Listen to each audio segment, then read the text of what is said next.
Speak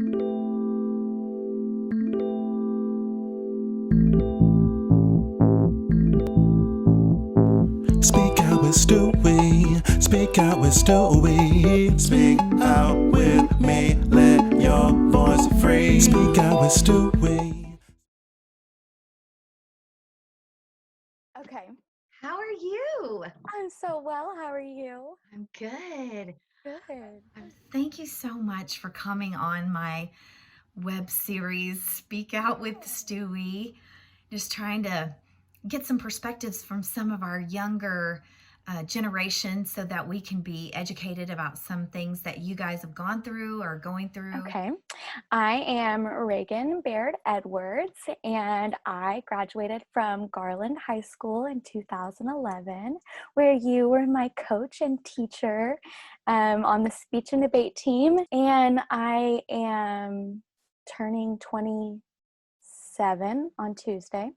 And I am married to my childhood sweetheart that I met when I was 9 years old at church camp, and we have a 7-month-old daughter as of today. Yeah, that's me. So after I graduated high school, I left with a passion for communication, and thanks to you. And I went to Dallas Baptist University, where I studied communication theory and Christian ministry, and I got a Bachelor of Arts in that. And I ended up going back to school to get a master's degree in counseling from Liberty University, and got concurrently certified in Christian life coaching. And so I now am a certified Christian life coach, and I run a ministry where I get to love on and coach and speak to and write for young women of all ages. That's what I like to say. My youngest client has been 11, and my oldest client has been in her 60s. So young women of all ages. And I specialize in working with people who are fighting for mental wellness, who are relatively healthy. They've gone through probably a counseling process, or maybe they're working on medication and it's working well for them, but they're looking for next steps in their life. I get to help provide them with a clear understanding of their vision and the giftings that they've been given, and help them find where that passion and those skills kind of interconnect, and help them create goals where they can actually meet them and succeed in that. And I love it. I love it. That is so awesome. I'm so happy for you. I'm so excited for you. I think that is just perfect because I have known you since you were 14 and a freshman. And so I've gotten to see this journey for you from just always on the outside being sparkly and happy and but knowing, because I know myself, that there's something deeper, going on with you, because I was a cheerleader as well. You were a cheerleader, and I was voted most spirited of my school. Like, I had this persona of just being positive and happy all the time, and no one really knew what was going on deep down or what I had been through. And so I've gotten to see this journey, and I just think it's so perfect for you. I don't know if you remember me just constantly saying, like, those other people are trying to smother your light, Reagan. Steal your joy. They're trying to steal your joy, because you really were just so effervescent, but there was more to that. Is there anything that you would want to share or feel comfortable sharing about your childhood up until when I met you at 14? Yes, of course. So when I was younger, I was born into a family where I was the oldest of 4 children, and I had a mom and dad who loved each other very, very much, but were in a lot of ways just trying to figure out how to survive, and were doing their best. And my dad was really having a hard time coping with a lot of stresses in life. And in 1999, he ended up taking his own life, leaving my mom, who was newly 27. Wow, that's crazy that here I am about to be the same age she was when she was widowed and had 4 children. And we were 5, 4, 3, and 16 months old when that happened. And so I was about a month from my 6th birthday. And we were on our own at that point. And my mom had 2 years before losing her husband, her mother and her brother, the two people that raised her, that she lived with her whole life, they committed a joint suicide together. And so by the time before I turned 6, I had already lost my uncle and my grandmother and my father to suicide. And we had a family friend who kind of inserted herself in life and who had 4 children of her own. And she came into our life and said, "I'm going to help you, Kara." That's my mom's name. And she babysat us so that my mother could go to the Social Security office and work on getting the death certificate and going to the lawyers. There was this lawsuit going on. There was just so much going on. And our friend Keitha came into our life and helped take care of things. She met some physical needs of ours. She was cooking for us, and she was doing our laundry and watching my mom's kids. And once she developed a friendship with my mom and a trust with my mom, she decided that her next move was to say, "You need to get these kids into church." And so we ended up getting to start a spiritual journey together around that age, around where I was about 6 years old, and started to shop for churches together. And praise the Lord for that, because that helped heal a lot of past pain that had already occurred in my life. At 6 years old, I already had so much trauma to process and deal with. So meeting God for me helped heal a lot of pain that I had gone through. And it also prepared me and set me up with a really solid foundation for all of the future trauma that was still to come. My mom ended up remarrying, and that marriage was a nightmare. So we had a stepdad and a stepbrother for a while, and then they were gone from our life. And that was another traumatic experience to live through while I was about 9 years old. And so then going into middle school, right before I met you, that's where I was in middle school. I just struggled so much with my identity, who I was, where I found love and joy and satisfaction.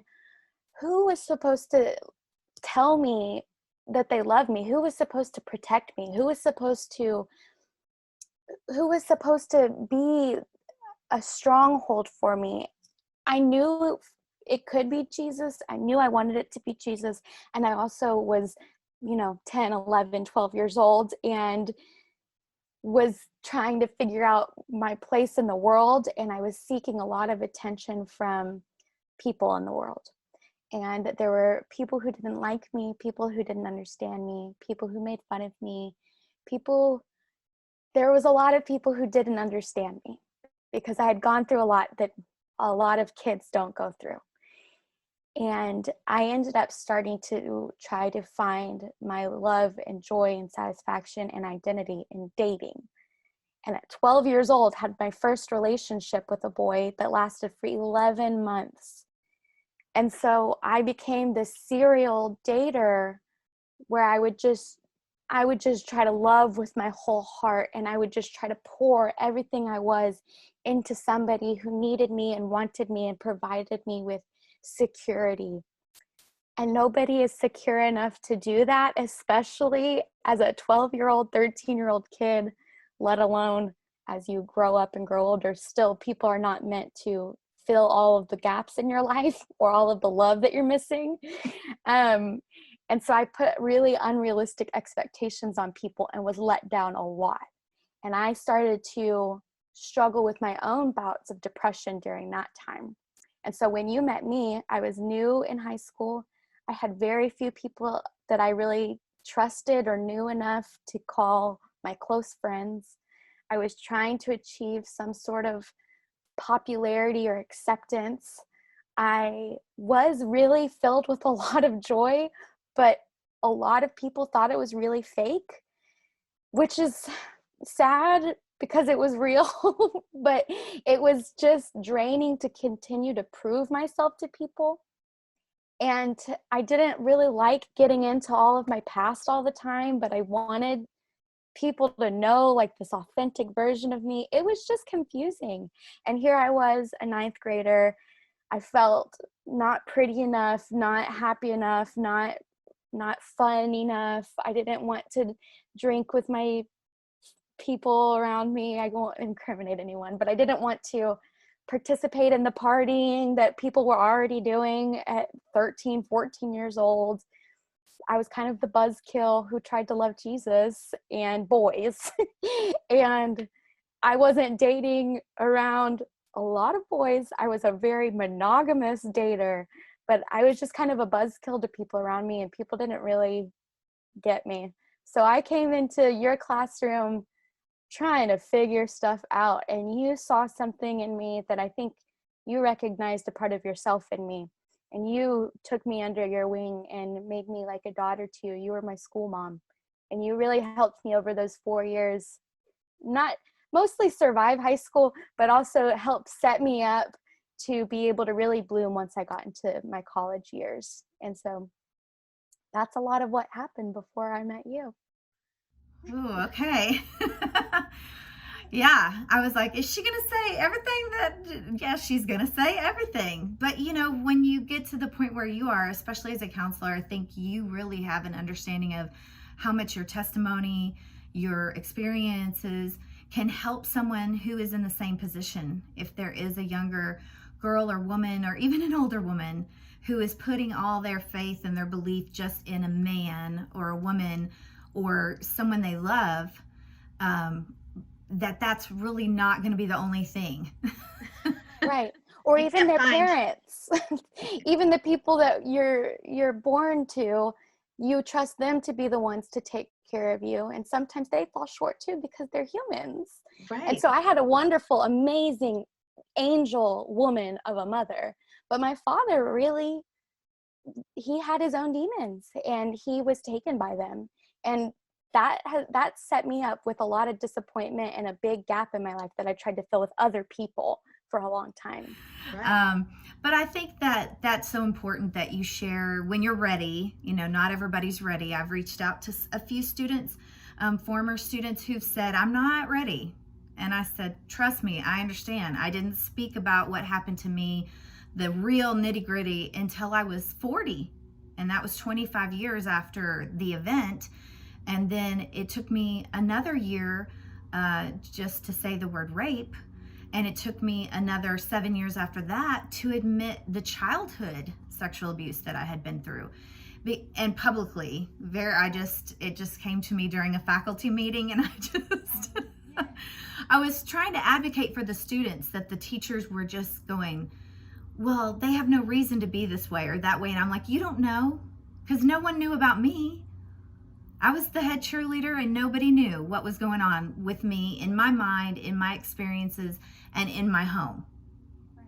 So don't judge these kids, because they might not be ready to just tell everybody, hey, I'm struggling emotionally, mentally, I've had abuse in my life, I'm being neglected, you know. And that's the thing, that I was completely neglected because my mom had her own thing where she was trying to get love from all these different men who were abusive and alcoholics and etc. Not all of them. I have one super great stepdad, I love him, who I kept in the divorce. But so that leads us to high school, and I just wanted you to see if you want to share your high school experience, because a lot happened for your growth in high school. I mean, you don't have to go into your whole life story, but anything, but you can. I'm just such an open book. Everybody wants to hear it. Yeah, you can edit out anything you don't need. For real. But I love it all. So high school, college, and beyond, just you've had an incredible life for someone who is really a bright light in the universe, to have gone through so many challenges. It's just, you just go, come on. And now, you know, we know you're married to your sweetheart. You have this beautiful baby. You have this amazing career where you're paying it forward and you're helping people. But it took you a bit to get there. Even as much as you would pour out of positivity and love and joy, you kept getting sort of bombarded with these challenges and it just kept breaking my heart. I was like, oh, she's strong. Well, I don't know how strong I am. I have found myself in positions where I have felt certainly very, very weak. But in those moments, the scripture I believe in tells me that when I am weak, that's when he is strong, when the Lord is strong. And so he has demonstrated his strength through me and his joy through me, joy that doesn't really make any sense when you kind of contemplate on all the sadness that's occurred. And he's given me a sense of peace that also is kind of inexplicable.